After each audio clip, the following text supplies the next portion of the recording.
इस वीडियो को पहले आप लोग देखिए। एक तरफ है असदुद्दीन अवैसी साहब, तो उनके साथ दे रहे हैं चंद्रशेखर आजाद जी। यानी दलित और मुसलमानों की जो राजनीति को देखा जाए तो देखिए, संसद के अंदर चंद्रशेखर आजाद जी को बीजेपी के सांसद ने कुछ बोला, उनके बाद असदुद्दीन अवैसी साहब भी खड़े हो गए। दोनों के बीच झड़प हुआ, चंद्रशेखर आजाद और बीजेपी के सांसद के बीच। तो बैरिस्टर असदुद्दीन अवैसी साहब तुरंत खड़े हो गए। इसीलिए बैरिस्टर असदुद्दीन अवैसी साहब जो आवाज बनते हैं, मुसलमान और दलितों के ज्यादातर आवाज बनते हैं।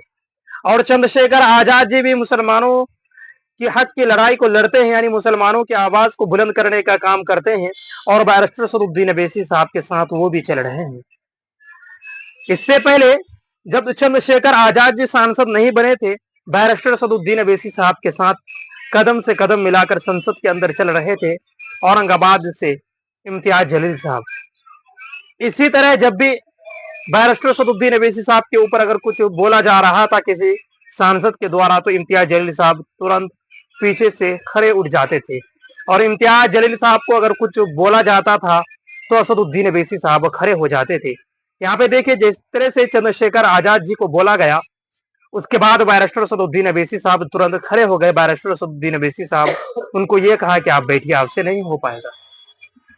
तो इस वीडियो में हम और भी चर्चा करेंगे कि बिहार में भी विधानसभा का चुनाव होना है, उसके बाद बंगाल में भी होना है, उसके बाद उत्तर प्रदेश में होना है। एआईएमआईएम पार्टी तीनों जगहों पर अपनी तैयारी शुरू कर चुकी है। एआईएमआईएम पार्टी किस तरह चुनाव लड़ेंगे, क्या स्थिति पर है, पूरी जानकारी हम आपको देने की कोशिश करेंगे। आप हमारे साथ अंत तक बने रहिएगा। चलिए बिना देरी किए हुए करते हैं वीडियो को स्टार्ट। लेकिन उससे पहले आपसे एक छोटी सी रिक्वेस्ट करना चाहते हैं कि चैनल पर आप अगर नए हैं तो सबसे पहले आप लोग इस चैनल को करें सब्सक्राइब और बेल आइकन को जरूर दबाएं। ऑल इंडिया मजलिस इत्तेहादुल मुस्लिमीन से जुड़ी हुई हर एक छोटी बड़ी खबर को हम इस चैनल पर अपलोड करते हैं। आप आसानी के साथ हर एक खबर को देख पाएंगे। चलिए बात करते हैं चंद्रशेखर आजाद जी के बारे में कि उन्होंने बैरिस्टर असदुद्दीन अवैसी साहब का साथ क्यों दिया और बैरिस्टर असदुद्दीन अवैसी साहब चंद्रशेखर आजाद जी के क्यों साथ दे रहे थे। चंद्रशेखर आजाद जी और बैरिस्टर असदुद्दीन अवैसी साहब की पार्टी दोनों कई बार मिलकर चुनाव लड़ चुकी है। और असदुद्दीन अवैसी साहब और चंद्रशेखर आजाद जी कई बार मिल चुके हैं। एक दूसरे के समर्थन में दोनों हमेशा से ही रहते हैं। कभी भी हो, बैरिस्टर असदुद्दीन अवैसी साहब भी चंद्रशेखर आजाद को अपना समर्थन देते हैं और चंद्रशेखर आजाद भी बैरिस्टर असदुद्दीन अवैसी साहब को समर्थन देते हैं। औरंगाबाद में एआईएमआईएम पार्टी चुनाव लड़ रही थी। उस समय जो चंद्रशेखर आजाद जी है, उन्होंने समर्थन दिया था इम्तियाज जलील साहब को। जब विधानसभा चुनाव हुए तब भी इम्तियाज जलील साहब को समर्थन दिया था। ये कहा था कि एआईएमआईएम पार्टी के उम्मीदवार को वोट दो। तो बिहार में भी चुनाव होना है 2025 में। 2025 आ चुके हैं, नजदीक चुनाव आते जा रहे हैं। सभी पार्टियां चुनावी मैदान में कूद चुकी है। इसी बीच आप लोगों ने वो वीडियो देखे होंगे, तेजस्वी यादव जी कह रहे हैं कि हम मुसलमानों की हिफाजत के लिए बिहार में खड़े हैं, बीजेपी इधर आंख उठाकर भी ना देखे। तो इससे पहले मुसलमानों के साथ क्या कुछ हो चुके हैं, मुसलमानों के ऊपर जुल्म हो चुके हैं बिहार में। तेजस्वी यादव जी उस समय तो खुलकर सामने नहीं आए थे। उस समय कहाँ गए थे जब बिहार में कई मस्जिदों को जलाया गया, कई मुसलमानों को दौड़ा दौड़ा कर मारा गया, तो उस समय तेजस्वी यादव जी कहाँ थे? उस समय क्यों नहीं मुसलमानों के घर पहुंचे और मुसलमानों को इंसाफ दिलाया?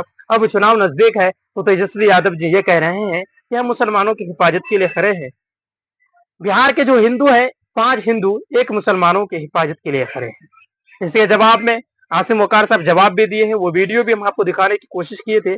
इससे पहले वाले वीडियो में आप जाके देख सकते हैं। उसमें आसिम वकार साहब जो एआईएमआईएम पार्टी के राष्ट्रीय प्रवक्ता है, उन्होंने बेबाकी से जवाब देने का काम किया था। ये सारा ढोंग है, इसलिए कि बिहार में चुनाव है, इसको मुसलमानों का वोट चाहिए। मुसलमानों का वोट लेकर ये गद्दी में बैठेंगे और फिर ये राज करेंगे। तो इस बार बिहार के भी जितने भी मुसलमान दलित समाज के जो लोग हैं, वो लोग असदुद्दीन अवैसी साहब के साथ चलने के लिए तैयार हो चुके हैं। इस बार बैरिस्टर असदुद्दीन अवैसी साहब को चुनेंगे। 2020 में भी बैरिस्टर असदुद्दीन अवैसी साहब का अच्छा प्रदर्शन था। बैरिस्टर असदुद्दीन अवैसी साहब के कई उम्मीदवार चुनाव जीत कर आए थे। हालांकि कुछ उम्मीदवारों ने, कुछ जो जीते हुए एमएलए थे, वो आरजेडी में जरूर चले गए। या आरजेडी की सोची समझी साजिश थी। उन्होंने एआईएमआईएम पार्टी को खत्म करने के लिए कोशिश की थी बिहार में, लेकिन एआईएमआईएम पार्टी पहले से ज्यादा अब मजबूत हो चुकी है। बंगाल में भी चुनावी बिगुल फूक चुके हैं। वहां से एआईएमआईएम पार्टी के नेता परेश कॉन्फ्रेंस कलकत्ता में किया था और उन्होंने 26 में जो विधानसभा का चुनाव होना है उसके लिए चुनावी बिगुल फूंक चुके हैं। उत्तर प्रदेश में भी एआईएमआईएम पार्टी चुनाव लड़ेगी पूरी मजबूती के साथ 2027 में।